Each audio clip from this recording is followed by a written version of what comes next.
ابتدا ہے رب جلیل کے بابرکت نام سے جو دلوں کے بھید خوب جانتا ہے۔ دیکھتی آنکھوں سنتے کانوں کو محسن رضا کا سلام پہنچے۔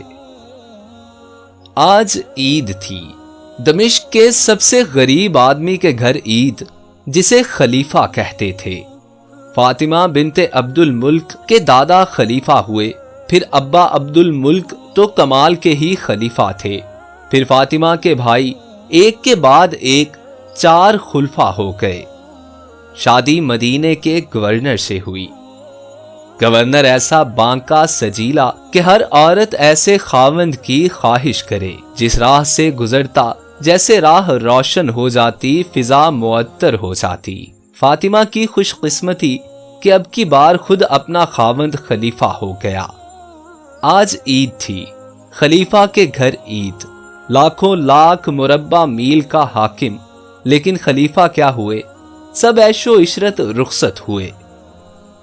فاطمہ بھی کچھ ایسی وفا شعار کہ جب گھر میں پوری کی پوری مملکت داخل ہوئی اور ساتھ ہی ساتھ غربت بھی، تو اف تک نہ کی۔ خاوند نے ادھر عہدہ سنبھالا، ادھر تن پر جیسے ٹاٹ پہنا۔ ریاست کے غم اور عوام کے پیسے کا اتنا فکر، دیانت امانت کی ایسی چنتا کہ سب عیش رخصت ہوئے۔ آج عید تھی۔ چند روز پہلے فاطمہ نے خاوند سے کہا کہ عید پر اب کے بچوں کو کپڑے لے دیجئے۔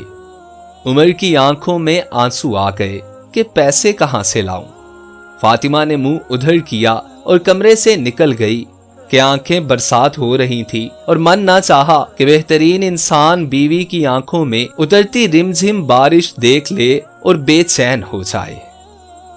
کچھ ہی دیر میں واپس آئی اور امید کی جوت جگائی کہ سرتاج میرے حضور، آپ یوں کیجئے کہ بیت المال کے نگران سے کہیے کہ اس بار کی تنخواہ پیشگی دے دے کہ بچوں کے کپڑے بن جائیں۔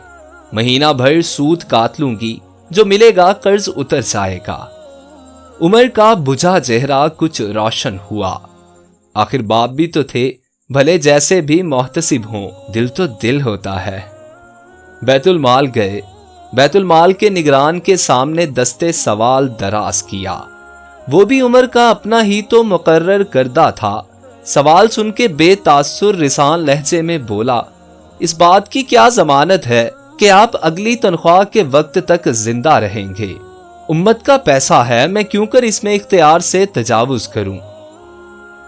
عمر خاموشی سے واپس ہو لیے۔ عید آ گئی۔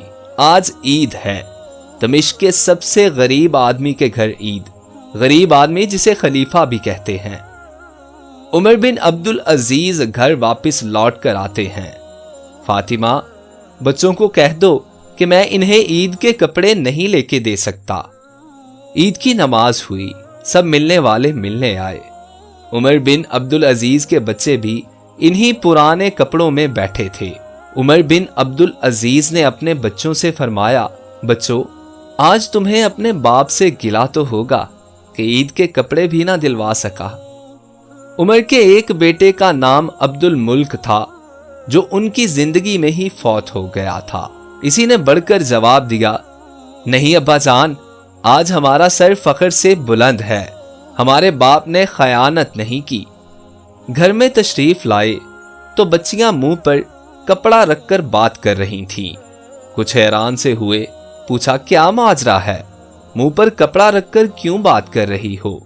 بیٹیوں نے جواب دیا، آج ہم نے کچے پیاز سے روٹی کھائی ہے، ہم نہیں چاہتی ہمارے منہ سے آنے والی پیاز کی بدبو سے آپ کو پریشانی ہو۔ یہ عید کا دن تھا دوستو۔ عمر بن عبد العزیز کی آنکھوں میں آنسو تھے۔ میری بچیوں، کوئی باپ اپنی اولاد کو دکھ نہیں دینا چاہتا۔ میں چاہوں تو تمہیں شہنشاہی زندگی دے دوں، لیکن میں تمہاری خاطر جہنم کی آگ نہیں خرید سکتا۔ ان کا جب انتقال ہوا، انہیں قبر میں اتارا گیا۔ رجا قبر میں اترے، کفن کی گرہ کھول کر دیکھی۔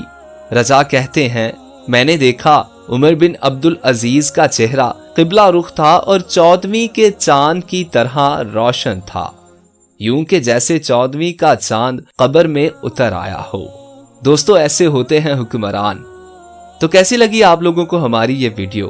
اگر آپ لوگوں کو ہماری ویڈیو پسند آئی ہو تو براہ کرم ویڈیو کو لائک کیجئے، ہمارے channel Urdu info T V کو سبسکرائب کر کے ساتھ لگے بیل آئیکن کو پریس کر دیجئے تاکہ اس قسم کی ہر نئی آنے والی ویڈیو بر وقت آپ تک پہنچ سکے۔ اللہ آپ کا اور میرا حامی و ناصر ہو۔ اللہ نگہبان۔